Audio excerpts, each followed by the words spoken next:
14h17. 17 janvier 1945.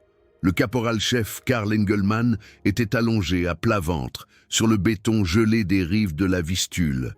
Ses doigts tremblants agrippaient le détonateur. À travers ses jumelles, il observait quelque chose qui lui glaçait le sang dans les veines. Sur le pont de chemin de fer en acier de Modlin, à exactement 340 mètres devant lui, défilaient des T-34 soviétiques. Pas 10, pas 20, 200, un serpent d'acier interminable qui s'étendait sur les 520 mètres du pont. Mais ce n'était pas le pire. Entre les chars soviétiques, essayant désespérément de fuir vers le côté allemand, avançaient les 3 derniers Tiger de sa propre 4e division blindée. 15 soldats allemands, ses camarades, ses amis. Le pouce droit d'Engelmann reposait sur le bouton rouge. Un seul mouvement. 3 millimètres. C'était tout ce qui séparait un triomphe tactique et la mort certaine de ses propres hommes. Le commandant de l'avant-garde soviétique, le colonel Dimitri Morozov, ignorait à cet instant qu'il ne lui restait plus que 90 secondes à vivre, à lui et à 673 de ses hommes. Karl Engelmann n'était pas un soldat ordinaire. Né le 12 mars 1923 à Essen, fils d'un ingénieur des mines, il avait déjà travaillé dans les mines de charbon de son père dès l'âge de 16 ans. Là, il avait appris quelque chose qui lui sauverait la vie plus tard. Comment calculer précisément les charges explosives, comment analyser les structures porteuses, comment provoquer des dégâts structuraux maximum, avec des explosions minimales. Lorsqu'il fut enrôlé dans la Wehrmacht en avril 1941, son affectation au génie militaire était inévitable. 3 années à l'école du génie de Dessau. Spécialisation, destruction de ponts sous le feu ennemi. L'école du génie de Dessau était brutale. Sur les 340 recrues qui avaient recommencé en avril 1941, seuls 89 ont terminé la formation complète. Le reste a été soit réformé, soit affecté à d'autres unités. La formation comprenait 2400 heures de cours théoriques et 3600 heures d'entraînement pratique, mathématiques, physique, chimie, statique, sciences des matériaux. Engelmann a appris comment un pont est construit pour pouvoir apprendre comment le détruire. Il a appris les points de tension de l'acier, les points faibles du béton, le placement exact des charges explosives pour obtenir un dommage maximal avec une force explosive minimale. Son instructeur, le capitaine Werner Kessler, un vétéran de la Première Guerre mondiale, avait personnellement sélectionné Engelmann pour la formation spécialisée de destruction de ponts sous le feu ennemi. Kessler avait dit « Engelmann, vous avez quelque chose que la plupart des soldats n'ont pas. Vous pouvez calculer sous pression. Quand les obus explosent autour de vous, vous pouvez encore faire de la trigonométrie. C'est la capacité la plus précieuse d'un sapeur. » La première vraie destruction de pont d'Engelmann eut lieu en juin 1943, près de Koursk. Un petit pont en bois sur la rivière Psel. Il avait 47 kg d'explosifs. 12 minutes. L'avant-garde soviétique était à 800 mètres. Il calcula, plaça, câbla, fit exploser. Le pont s'est effondré exactement comme prévu. Kessler lui avait alors tapoté l'épaule. C'était digne d'un manuel. Engelmann. Maintenant, oubliez le manuel. Au combat réel. Rien ne se passe jamais comme dans un manuel. La situation, avant cet instant, avait été désespérée. Le 12 janvier 1945, l'armée rouge avait lancé l'opération Vistule-Oder. 2,2 millions de soldats soviétiques, 6 460 chars, 4 572 avions, face à 400 000 défenseurs allemands épuisés. La 4e division blindée, autrefois une fière formation de 160 chars, avait été réduite à 14 Tiger et 9 Panzer IV. Leur tâche, couvrir la retraite de la 9e armée à travers la Vistule. Le pont de Modlin était la dernière traversée fonctionnelle dans un rayon de 80 km. 3 jours plus tôt, le 14 janvier, Le major Heinrich Vollmer, commandant du 2e bataillon du génie, avait confié à Engelmann une tâche impossible. Placer 840 kg d'explosifs sous les poutres principales du pont. Préparer des détonateurs électriques. Attendez mon ordre direct, mais le major Vollmer était mort, tué par l'artillerie soviétique à 11h23 le 16 janvier. Son dernier message radio à Engelmann.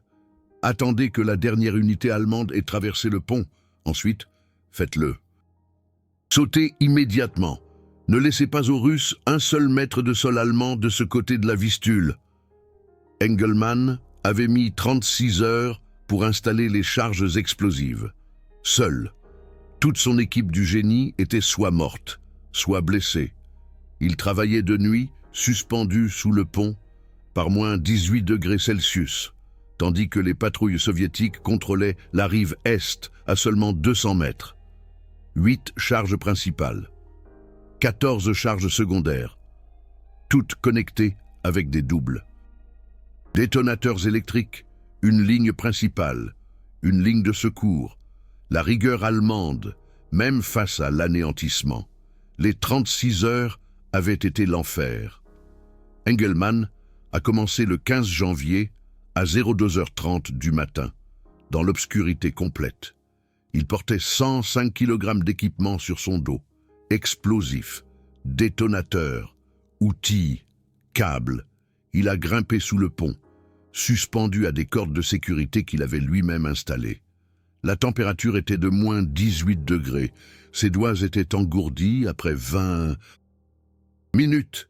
Mais il ne pouvait pas s'arrêter. Chaque charge devait être positionnée exactement. La première charge principale a pris 4 heures. Il a dû analyser une poutre en acier de 890 mm d'épaisseur, trouver le point faible exact, fixer la charge, câbler les détonateurs, le tout dans le noir, uniquement avec une petite lampe de poche rouge qu'il tenait avec ses dents. Plusieurs fois, il a failli glisser. La corde de sécurité a tenu, mais son cœur s'emballait à chaque fois, à 06h45 le 15 janvier. Il a entendu des voix russes, une patrouille soviétique à seulement 50 mètres, sur la rive est. Il s'est figé, suspendu sous le pont, à 8 mètres au-dessus de l'eau glaciale, entouré de suffisamment d'explosifs pour le réduire en pièces. La patrouille est restée 17 minutes. Engelmann les a entendus fumer, rire, parler de leur famille, puis ils sont repartis. Il a respiré à nouveau. Chaque soir, il devait se retirer avant l'arrivée des avions de reconnaissance soviétiques. Chaque matin, à 02h, il revenait, le deuxième soir, le 16 janvier à 18h30. Quelque chose de terrible s'est produit. Une de ses caisses d'explosifs lui a glissé des mains. Elle est tombée, 8 mètres, directement dans l'eau. 105 kg d'explosifs hautement explosifs, engloutis dans la boue de la Vistule. Engelmann n'avait plus que 735 kg, pas assez pour une explosion garantie de tout le pont. Il a dû improviser, recalculer, optimiser chaque charge à la perfection. La dernière charge a été placée le 17 janvier à 11h47. Engelmann avait travaillé 36 heures pratiquement sans dormir. Ses mains étaient ensanglantées, ses doigts étaient noirs de gelure. Mais c'était terminé. 8 charges principales, parfaitement placées, 14 charges secondaires en renfort, double câblage électrique, système de secours. Il a testé les connexions 3 fois. Tout fonctionnait. Le pont était prêt à mourir. Il ne savait juste pas quand. Et il ne savait pas qu'en 5 heures. Il devrait prendre la décision la plus difficile de sa vie. Les premiers panzers soviétiques avaient atteint le pont à 13h47. Le caporal-chef Engelmann était allongé à son poste, le détonateur devant lui sur une table en bois imposée. À travers ses jumelles, il observait les premiers T-34 Panzer s'engager prudemment sur le pont. 10 km par heure, testant, prudent. Le commandant soviétique n'était pas un idiot. Il savait que les pionniers allemands étaient des maîtres dans la destruction de ponts. Mais alors, à 14h09, quelque chose d'inattendu se produisit. De l'ouest, du côté allemand, 3 Tiger Panzer sortirent d'une forêt en flammes. Le cœur d'Engelmann se serra. Il reconnut les numéros tactiques. Tiger 224. Commandant lieutenant Antoine Meunier de Lyon, 23 ans, fraîchement marié. Tiger 301. Commandant adjudant-chef Julien Dubois de Marseille, père de 3 enfants. Tiger 417. Commandant caporal Thomas Lefebvre de Lille, le meilleur tireur de la division. Les panzers soviétiques sur le pont s'arrêtèrent. Confusion, indécision. Les Tigers allemands tiraient en mouvement. Un T-34 Panzer explosa, puis un deuxième. Panique chez les soviétiques. Mais la supériorité numérique était écrasante. Pour chaque panzer allemand, il y avait 67 soviétiques. Le colonel Dimitri Morozov, dans son panzer de commandement, à 400 mètres à l'est du pont, vit sa chance. Il radio à toutes les unités, pleine vitesse sur le pont. Détruisez les panzers allemands de l'autre côté. Toute la 47e brigade de panzer de la garde commença à avancer.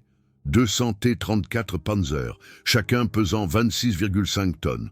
Le pont, construit en 1912 pour les trains, commença à craquer sous une charge totale de 5,300 tonnes d'acier en mouvement.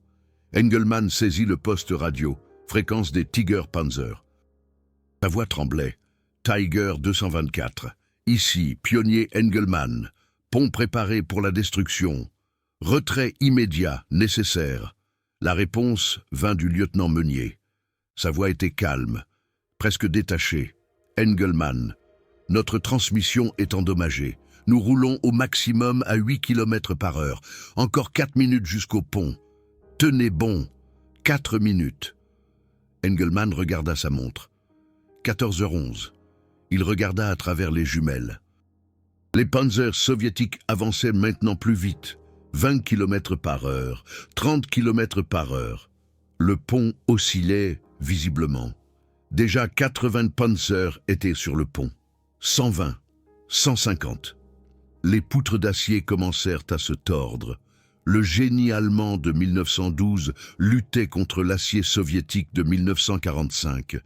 Tiger 224 atteignit l'accès ouest du pont à 14h13. Mais quelque chose allait terriblement mal. L'infanterie soviétique avait jailli des arbres. 20 hommes grimpèrent sur le Tiger. Des grenades à main martelèrent le blindage. Meunier ne pouvait pas s'engager sur le pont sans les emmener tous avec lui. Le poste radio d'Engelmann explosa de voix. « Tiger 301, ici Tiger 224, nous sommes fixés. Infanterie soviétique sur notre panzer. Pouvez-vous nous donner du feu ?» La réponse vint de l'adjudant-chef Dubois. « Négatif. Notre arme principale est bloquée. » Seulement MG opérationnel. Tiger 417 n'a plus de munitions. 14h15. Engelmann observait les 3 Tiger Panzer tenter de se débarrasser des fantassins, mais il était trop tard. Sur le pont se trouvaient maintenant 187 Panzers soviétiques. La réalité mathématique était brutale. S'il faisait sauter maintenant, 15 soldats allemands mourraient. S'il ne faisait pas sauter, 200 panzers soviétiques traverseraient la Vistule. Derrière lui, à seulement 12 kilomètres, se trouvait l'hôpital de campagne de Séroc. 2300 soldats allemands blessés. Aucune possibilité d'évacuation. Aucune défense contre les panzers. Si ces T-34 perçaient, ils mourraient tous. Sa main tremblait tellement qu'il dut la maintenir avec la gauche. Dans sa poche de poitrine, il portait une lettre de sa mère, reçue 3 jours auparavant. « Karl, s'il te plaît, rentre à la maison. Ton père est malade. Ta sœur Anna te demande tous les jours. La guerre ne peut plus être gagnée. Rentre à la maison. » La voix du lieutenant Meunier revint par le poste radio. Maintenant, elle sonnait différemment. Désespérée, angoissée, humaine. Engelmann. Je vois des panzers soviétiques sur le pont. Je sais ce que vous devez faire, je comprends. Puis, après 3 secondes de silence, dites à ma femme Sophie à Lyon, rue de la République, numéro 22, que je pensais à elle. Dites-lui que je l'aime. 14h17. Les panzers soviétiques étaient maintenant du côté ouest du pont, à seulement 50 mètres des Tigers allemands. Dans 30 secondes, ils commenceraient à tirer. Les Tigers seraient anéantis en quelques minutes. Mais ce n'était plus le point. Le point était l'hôpital de campagne. Le point était les 2300 soldats blessés qui ne pouvaient pas courir. Le point était la réalité tactique. Engelmann prit 3 grandes respirations. Il pensa à son père. Il lui avait appris: un ingénieur ne sert pas les idéologies, un ingénieur sert les vérités mathématiques. La vérité mathématique était claire. 15 vies contre 2300 vies. Il n'y avait pas d'autre choix. Il ferma les yeux. Il murmura: pardonne-moi, Meunier, pardonne-moi, Dubois, pardonne-moi, Lefebvre. Puis il appuya sur le bouton rouge. L'explosion ne fut pas bruyante. Elle fut massive. 40 kg d'explosifs militaires détonèrent en parfaite synchronisation sous 8 poutres principales. Les forces physiques étaient incroyables. La première onde de choc voyagea à 6900 mètres par seconde à travers l'acier. Les poutres principales, chacune de 2,8 mètres de haut et 890 mm d'épaisseur, se déchirèrent comme du papier. Le pont ne s'effondra pas immédiatement. Pendant 1,7 secondes, il resta suspendu dans les airs. Maintenu uniquement par l'inertie structurelle et la masse considérable des 187 panzers dessus. Puis la physique perça. La section médiane, longue de 180 mètres, commença à tomber. D'abord lentement, puis plus vite, puis avec une accélération terrible, inarrêtable. 187 T-34, panzers soviétiques, tombèrent de 17 mètres dans la Vistule glaciale. L'eau n'avait que 3,2 mètres de profondeur, mais cela n'avait aucune importance. Chaque panzer frappa avec le poids de 26 tonnes, multiplié par l'accélération de la chute. La force de l'impact écrasa immédiatement les équipages. Les trappes furent scellées par la pression. L'eau s'infiltra par chaque ouverture. La température de la rivière était de moins 2 degrés Celsius. Sur les 935 membres d'équipage soviétique sur le pont, 262 survécurent. Ils nagèrent ou grimpèrent hors des panzers détruits, mais dans une eau à moins 2 degrés. Un homme à environ 15 minutes avant l'hypothermie. Le côté soviétique de la rive était à 340 mètres. Le côté allemand était plus proche, à 180 mètres. Mais là, cela signifiait la captivité. 127 soviétiques atteignirent la rive est. 99 atteignirent la rive ouest et furent immédiatement faits prisonniers de guerre. 46 moururent dans l'eau. 673 moururent dans les panzers. Les 3 Tiger Panzer allemands se trouvaient à 50 mètres du pont, lorsqu'il explosa. L'onde de choc les projeta en arrière. Les 3 furent renversés par la puissance de l'explosion, mais ils étaient sur un sol ferme. Les équipages purent évacuer. Le lieutenant Henri Dubois rampa hors du Tiger 224, renversé à 14h21. Il était blessé. Sa jambe gauche était cassée, mais il était vivant. Les 5 membres d'équipage du Tiger 224 survécurent. Le Tiger 301 perdit 2 hommes, tués par l'infanterie soviétique avant l'explosion. Le Tiger 417 eut de la chance. Les 5 hommes survécurent indemnes. Sur les 15 soldats allemands dans les 3 Tigers, 13 survécurent. 2 moururent. La décision de Karl Engelmann avait sauvé 13 vies allemandes au lieu d'en tuer 15. L'infanterie soviétique sur les blindés. 23 hommes furent tous tués ou grièvement blessés par l'explosion. Karl Engelmann observa l'explosion à travers ses jumelles. Il vit le pont s'effondrer. Il vit les blindés tomber dans le fleuve. Il vit les soldats soviétiques nager désespérément. Il vit les Tigers allemands couchés sur le côté. Puis il vit des hommes ramper hors des Tigers. Il commença à compter.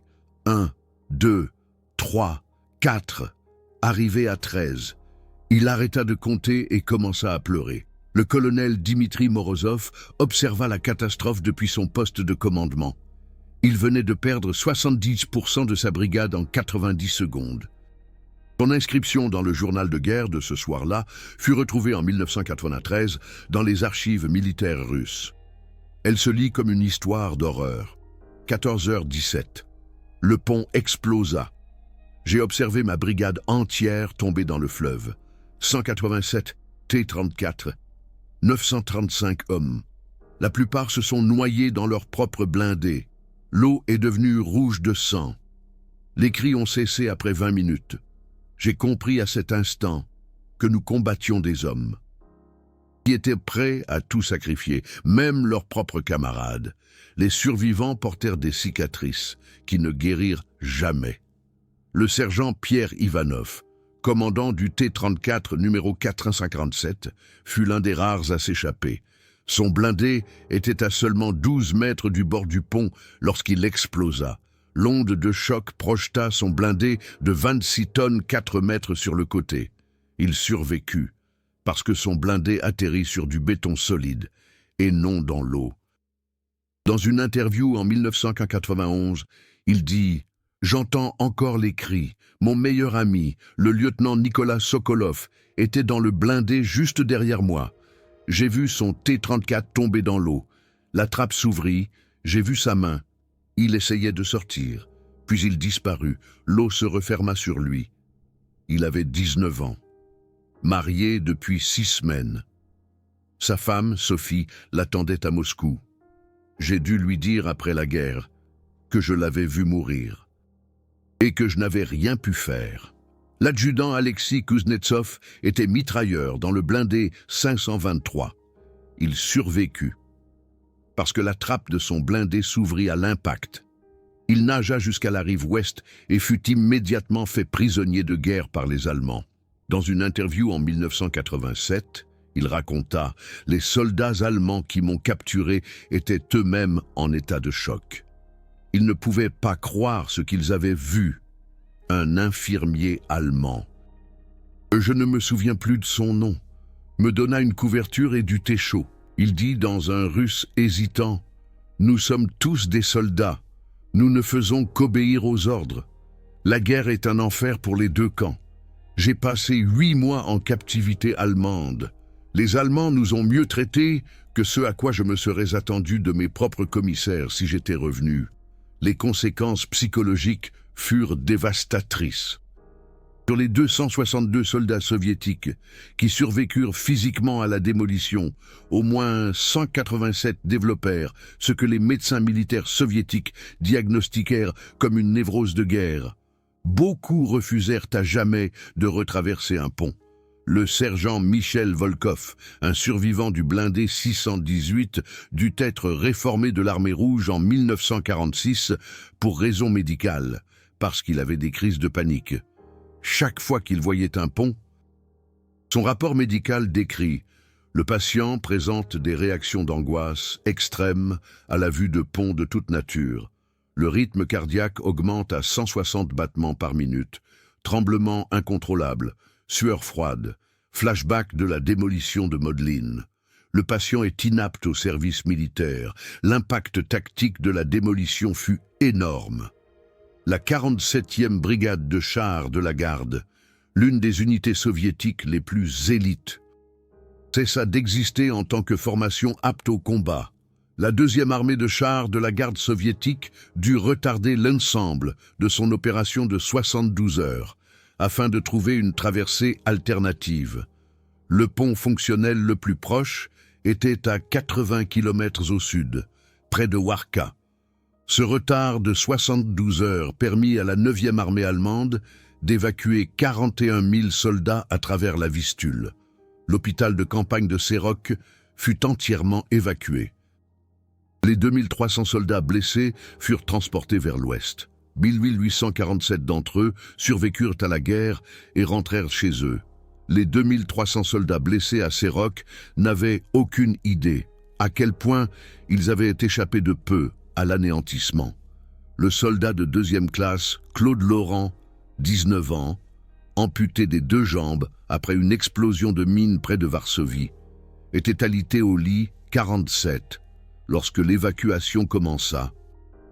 Il se souvint plus tard. Nous avons entendu des explosions au loin, puis un officier est arrivé en courant. Évacuation immédiate. Blindé soviétique à 15 kilomètres. Nous avons 3 heures. J'ai cru que nous allions tous mourir. Je ne pouvais pas marcher. Beaucoup d'entre nous ne pouvaient pas marcher, mais les infirmiers n'ont abandonné personne. Ils nous ont portés jusqu'au camion. Ce n'est que des mois plus tard que j'ai appris. Une démolition de pont nous avait donné le temps de nous échapper. Quelqu'un avait pris une décision impossible et nous avait sauvé la vie. Le capitaine Dr Guillaume Faure, chirurgien en chef à Séroc, organisa l'évacuation en 2 heures et 47 minutes. Son rapport médical décrit la panique et le chaos. Nous avions 347 patients qui ne pouvaient pas être transportés, trop gravement blessés pour être déplacés. Je devais décider. Allions-nous les abandonner pour aller plus vite, ou allions-nous les emmener avec nous et risquer que personne ne puisse s'échapper? J'ai décidé que nous n'abandonnerions personne. Chaque soldat allemand mérite d'avoir la chance de survivre. Nous avons improvisé des brancards avec des portes. Nous avons utilisé des couvertures comme civières. C'était le chaos. Mais ça a fonctionné. Les 2300 hommes furent évacués. 453 moururent plus tard de leurs blessures. Mais 1847 survécurent. Cela fait 1847 hommes qui sont rentrés chez eux, parce que quelqu'un a fait sauter un pont au bon moment. L'armée soviétique dut changer de tactique après Modlin. Chaque pont était désormais considéré comme un piège mortel potentiel. Les unités d'avant-garde devaient sécuriser et inspecter complètement les ponts, avant que les forces principales ne soient autorisées à traverser. Cela ralentit l'avancée soviétique d'environ 15 à 20%. Durant les derniers mois de la guerre, selon les analyses militaires allemandes d'après-guerre, l'explosion ordonnée par Engelmann a retardé l'offensive soviétique d'au moins 1 semaine. Une semaine qui a permis à des milliers de soldats et de civils allemands supplémentaires de fuir vers l'ouest, avant l'arrivée des troupes soviétiques. Mais le prix émotionnel pour Engelmann a été inestimable. Il a porté le fardeau de cette décision toute sa vie. Après la guerre, il est retourné à Essen. Il a travaillé comme ingénieur des mines, comme son père. Il s'est marié en 1951. Il a eu 3 enfants. Il n'a jamais parlé de la guerre. Jamais. Ses enfants n'ont découvert ce qu'il avait fait qu'après sa mort en 1987. Son épouse, Gisèle, savait que quelque chose d'horrible vivait en lui. Il faisait des cauchemars. Toutes les nuits. La même scène. Il entendait la voix de Müller dans le poste radio. « Dis à ma femme que je l'aime. » Puis, il voyait l'explosion, le pont qui s'effondrait, les T-34 Panzer qui plongeaient. Il se réveillait en sueur, en criant. Gisèle le serrait dans ses bras, sans jamais poser de questions. Elle savait que la guerre abîmait les hommes d'une manière qu'aucune femme ne pouvait pleinement comprendre. En 1952, Engelmann s'est rendu à Munich, Schillerstrasse 17, la maison de Marthe Müller. Il est resté devant la porte pendant 20 minutes. Avant de trouver le courage de frapper, Marthe a ouvert. Elle avait 26 ans, veuve depuis 7 ans. Elle ne l'a pas reconnu. Il s'est présenté « Je suis Karl Engelmann. J'étais le caporal-chef du bataillon du génie au pont de Modlin. C'est moi qui... » Sa voix s'est brisée. Marthe a compris instantanément. Elle l'a embrassé. Elle a pleuré. Mais elle ne pleurait pas de colère. Elle pleurait de compréhension. Ils ont parlé pendant 4 heures. Engelmann lui a tout raconté. Les 200 T-34 Panzer soviétiques, les 2300 soldats blessés, l'impossible mathématique, la décision qui n'en était pas une. Marthe a écouté. À la fin, elle a dit quelque chose qu'Engelmann n'a jamais oublié. Hans savait ce que vous deviez faire. C'est pour ça qu'il vous a dit qu'il comprenait. C'était un soldat. Il comprenait le devoir. Il comprenait le sacrifice. Vous avez pris la bonne décision. Ne vivez pas dans la culpabilité. Hans ne voudrait pas que vous souffriez, mais Engelmann ne pouvait pas cesser de souffrir. En 1967, après 22 ans de cauchemar, Engelmann a cherché une aide professionnelle. Le docteur Frédéric Weber, un psychiatre à Düsseldorf, lui-même ancien combattant. Weber a diagnostiqué ce qu'on appelle aujourd'hui le syndrome de stress post-traumatique. Son rapport clinique décrit: le patient présente des symptômes classiques de traumatisme de guerre, cauchemars récurrents, culpabilité malgré la justification rationnelle de ses actions, détachement émotionnel de la famille, incapacité à parler de l'événement traumatique. Le fait que sa décision ait été objectivement correcte ne diminue pas la souffrance émotionnelle. Le patient porte le fardeau d'un homme qui a dû sacrifier ses propres camarades pour en sauver des milliers d'autres. La thérapie a minimalement aidé. Engelmann a appris à fonctionner, mais il n'a jamais guéri. Il allait au travail. Il aimait ses enfants. C'était un bon mari, mais une partie de lui était à jamais coincée dans ce bunker de béton glacé sur la Vistule. Le 17 janvier 1945, à 14h17, sa main sur un bouton rouge, prisonnier. Le lieutenant Hans Müller a survécu à la guerre. Il est retourné à Munich. Il a retrouvé sa femme Marthe. Il a vécu jusqu'en 1994. Dans son testament, il a laissé une lettre pour la famille d'Engelmann. La lettre a été remise en 1995. Elle ne contenait que 3 phrases. Vous avez pris la bonne décision. Vous avez sauvé 2300 vies. Je ne vous ai jamais blâmé. Le nombre 200 est devenu légendaire dans les cercles du génie militaire allemand. À l'école du génie de la Bundeswehr à Ingolstadt, il y a une plaque commémorative. Elle montre un pont.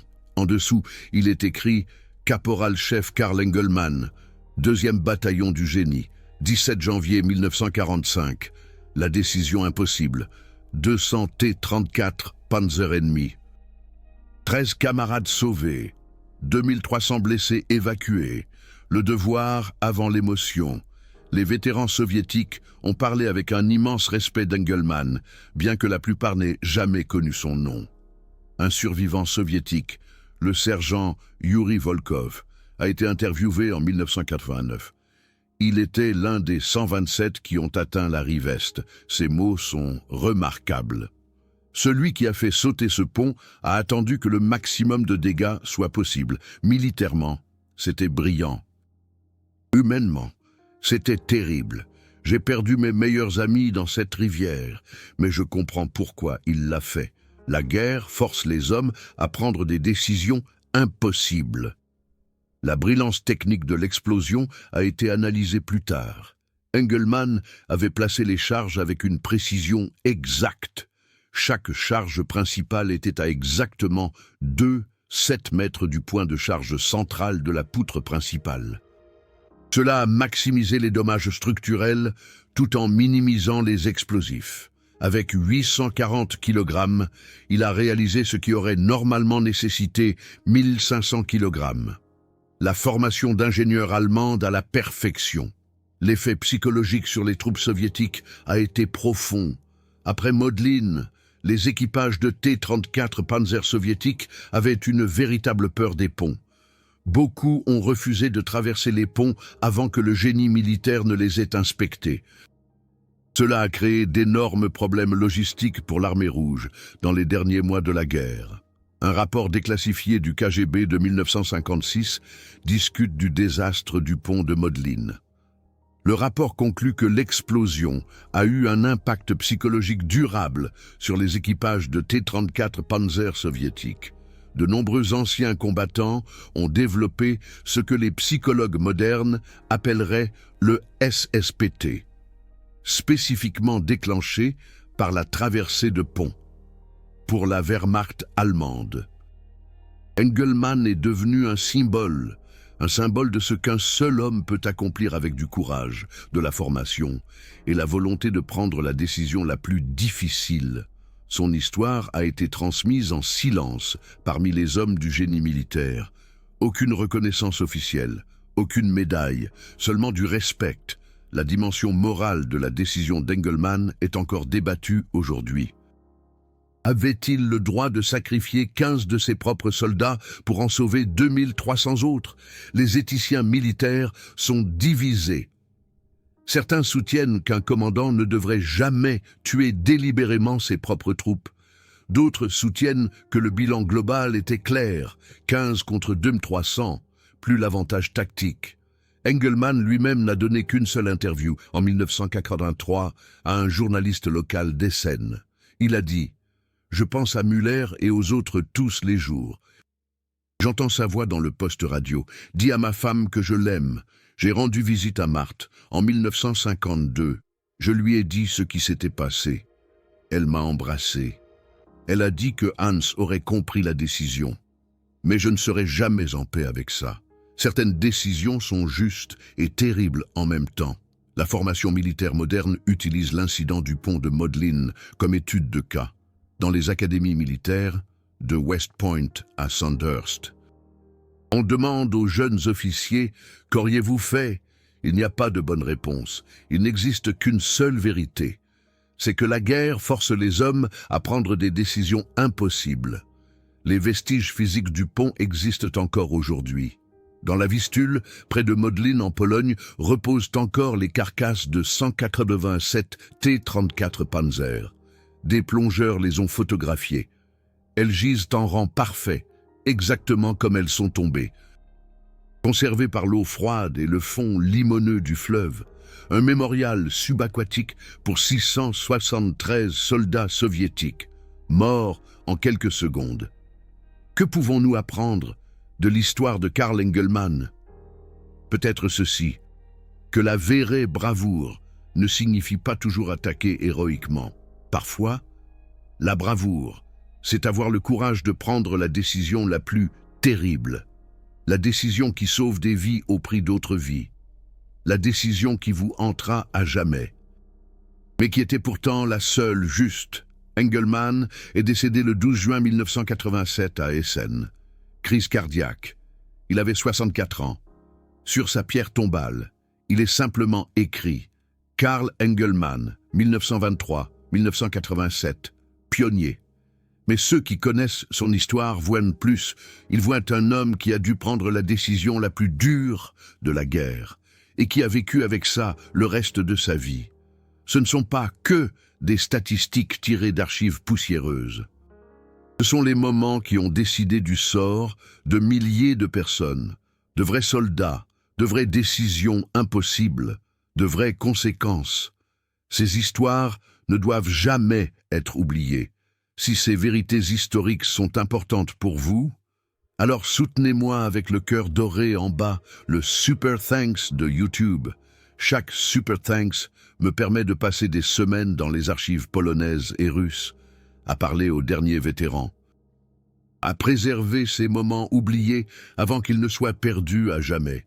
L'histoire de Karl Engelmann et du pont de Modlin nous montre la vérité la plus brutale de la guerre, que parfois, la bonne décision est la plus terrible, que le courage ne signifie pas ne pas avoir peur, mais agir malgré la peur, qu'un seul homme, avec 840 kg de sprengstoff et 3 mm de pression du pouce, peut changer le cours d'une bataille.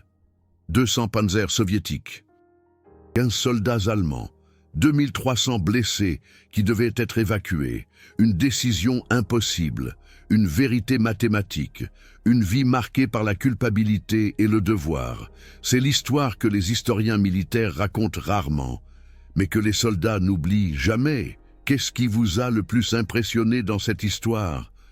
Beaucoup de spectateurs ont partagé des histoires de famille incroyables.